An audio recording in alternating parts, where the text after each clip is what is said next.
Hello, in front of me I have FITBIT Charge 6 and I'm gonna show you how to enable and how to disable the Do Not Disturb mode on this smartband.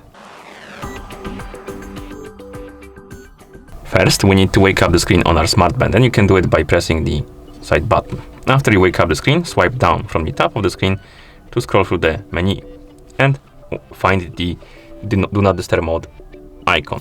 It looks like this, D&D mode. And as you can see, at the moment it is turned off, but if you want to turn it on, you simply tap on this icon. You will see that it switches to the D&D mode on, and the icon is highlighted, which indicates that the mode is enabled.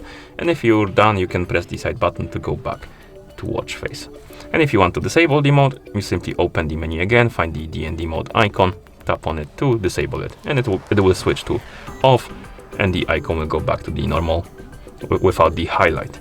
And then you can of course press the side button to go back to watch face.